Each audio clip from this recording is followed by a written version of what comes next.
Hello, everybody. Welcome back to another episode of Joe Patrick on Football, where we are still not calmed down from the absolute debacle on Sunday with the Falcons, of course, losing 30-0 to the Carolina Panthers.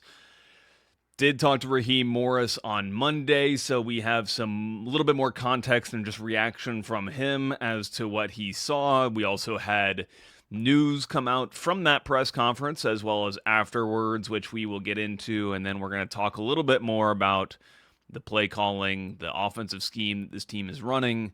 Then we'll get out of there. We'll have a lot more to kind of dig into, I think, after we get to talk to Raheem again on Wednesday and Zac Robinson as well on Wednesday. Get their, I don't know if insight is the right word, or their kind of feedback on what they're observing, what they feel like is going wrong for this Falcons offense right now, which is pretty brutal, pretty brutal. So let's get into it. First of all, we had news yesterday that came down. A couple pieces of news. First of all, Raheem Morris let us know in his press conference that Zac Robinson, the team's offensive coordinator, will be moving to the field. And the reaction that I immediately saw on X with regards to this news was that it was a little bit of condescension, a little bit of kind of sarcasm, as like, oh yeah, like this is gonna fix it. This will fix the offense. I don't think that Raheem Morris ever put forward the notion that moving Zac Robinson to the field was going to make the play calling any better, assuming that it needs to be better, that it was going to change anything in that respect. If you go back and listen to the press conference, he talks about this in the context of us in the media asking Raheem about the offensive operation that happened in this game. And for example, maybe the clearest indication that there is a problem with the communication that's affecting the operation is that the team, for the second game in a row, took a penalty for a delay of game immediately coming out of a timeout in which they called to avoid a delay of game. That is something that should never happen, ever, and it has now happened twice in back-to-back games. Now, to credit the Falcons, there was apparently a headset issue with this particular one. The time before had to do with, Raheem Morris said it was the crowd noise in Minnesota that caused the inability to hear. This time, the inability to hear was more based in the technology that was in the headsets. Regardless, it can never happen. It's costing the team, and for that reason, they are moving Zac Robinson to the field so that if there is something like that happens again, whether they're in a noisy environment where Penix is having trouble hearing his radio, whether there is another radio headset that cuts out, you at least have the play caller there to be able to signal something to the quarterback to let him know what play should be lined up and ran. So this does not really have anything to do with the play calling. In fact, I would have to think that the play calling could only be helped by being up in the box and having that view of what's going on.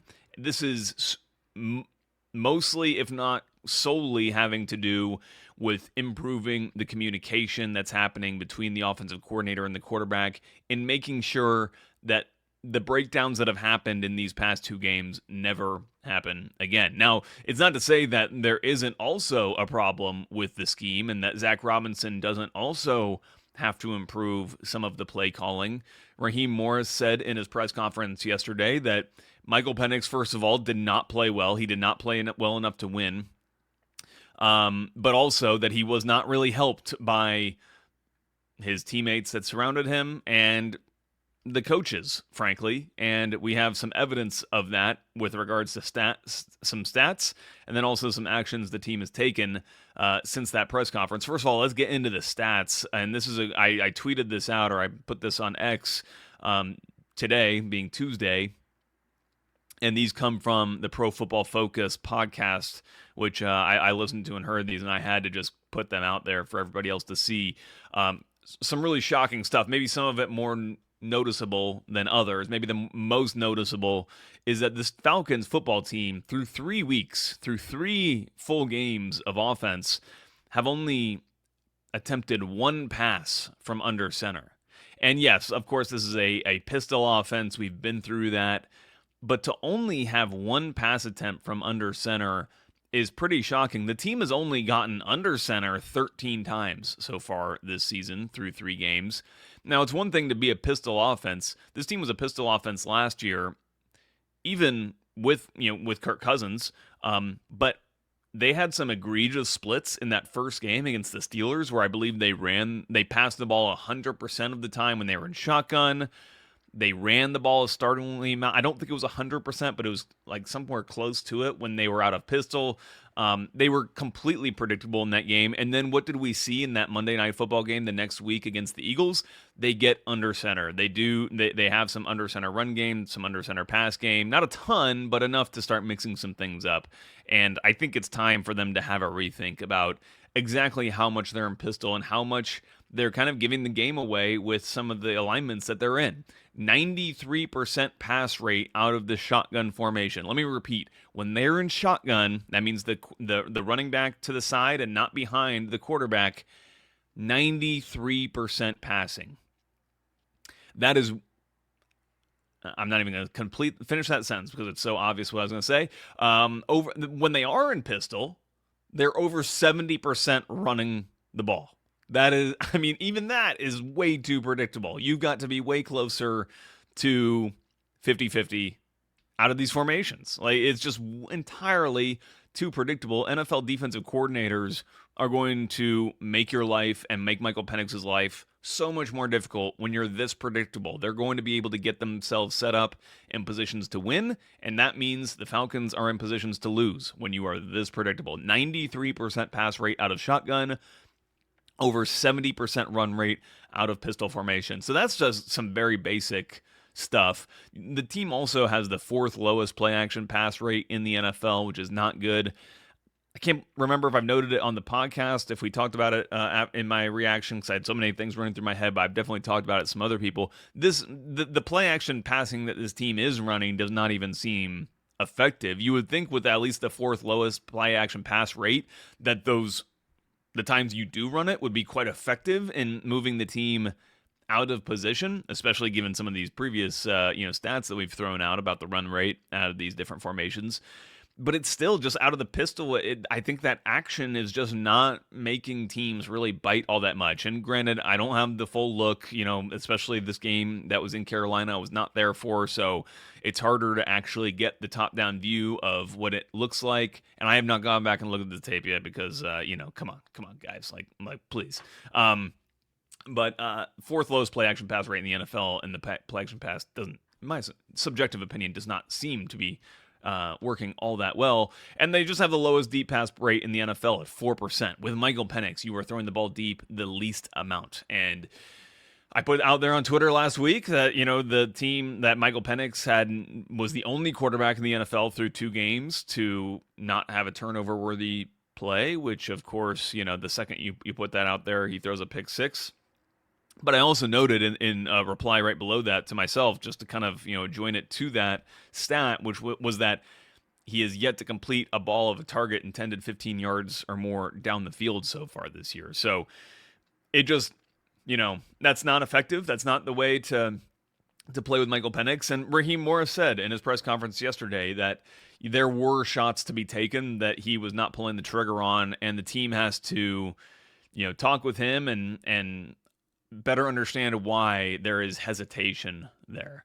Maybe some of the hesitation could be down to him not being on the same page with his wide receivers, which certainly seemed to be the case. And I think we have evidence that there was a problem there based upon the fact that after the press conference yesterday afternoon, the team announced that they announced that they had parted ways with Ike Hilliard. They fired Ike Hilliard yesterday. This, according to Josh Kendall's reporting, he put out there on X that this was a, quote, strictly performance-based, end quote, move by the Falcons. It's interesting that it's performance-based, considering the fact that the team's wide receivers performed quite well last year. Ray McLeod obviously had a breakout based upon what most people expected, and more notably, you had Drake London, who was 4th in the NFL in receiving yards, and Darnell Mooney was only a few yards short of his own 1,000-yard receiving season, his best year in the NFL.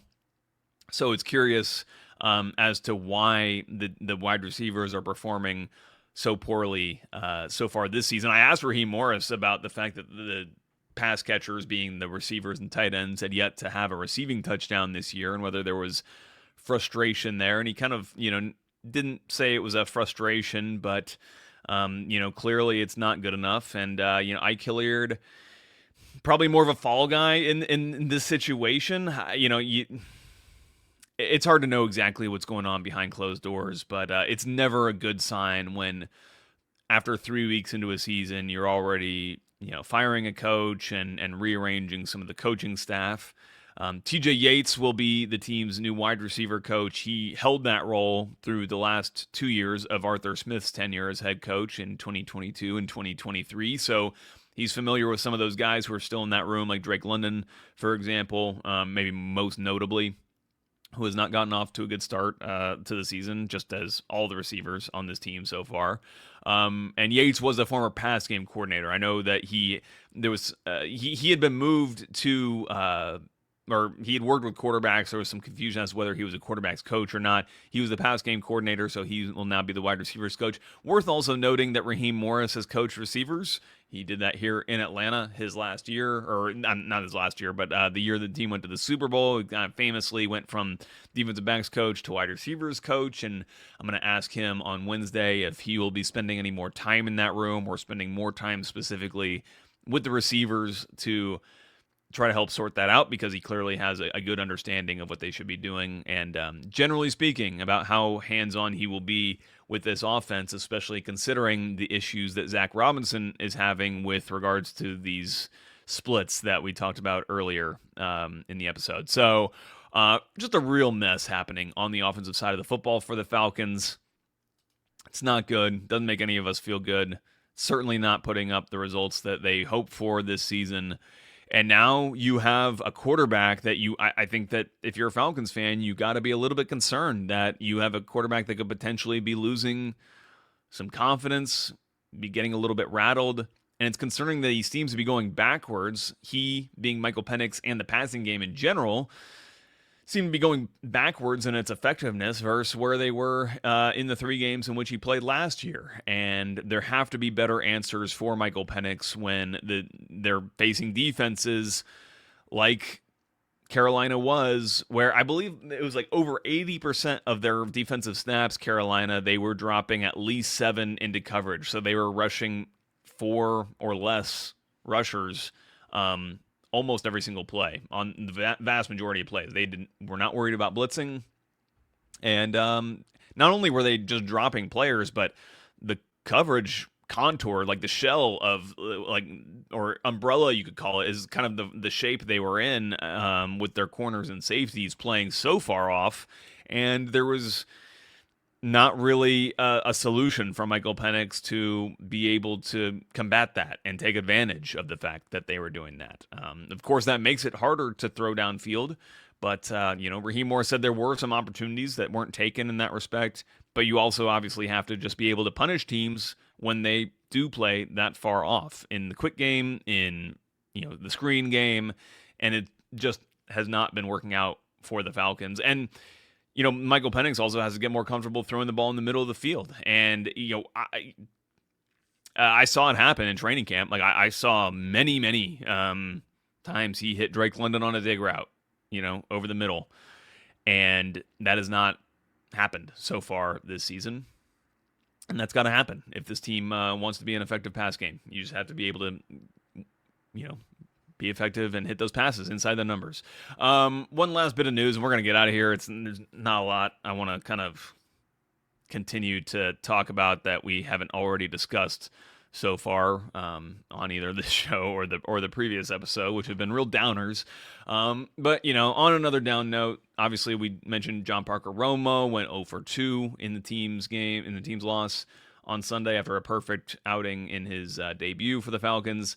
So there will be more kicking competition. I asked Raheem Morris about this on Monday, and he said that, there's the only thing you can do when you have this problem is you just got to keep on competing. You got to keep on generating that competition. So by the time some of you all are listening to this, I'm sure the Falcons will have worked out kickers. That will probably be happening today, being Tuesday. And I would imagine that they probably sign one to their practice squad that will be at practice this week and competing for that job to be the team's kicker going into a very crucial week 4 against the Washington Commanders, who could be without their starting quarterback, Jaden Daniels. He didn't play on Sunday. He could be back this week, but we will see about that. Either way, that is more of a problem for the defense. What I'm concerned about, and I think what most Falcons fans are concerned about at this point in time, is on the offensive side of the football, which, it doesn't matter who's playing on defense for Washington. You've got to put up or shut up, basically, especially if you're Zac Robinson and there's a bye week coming up after this game, an early bye.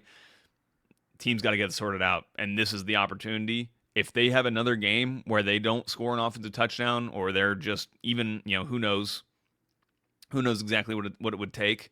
But I don't think that they're out of the woods of making more potential moves, and that could cost Zac Robinson his job if this offense is not showing signs of improvement. I think that this Ike Hilliard firing is maybe a warning sign in that direction that more could be coming down the pike.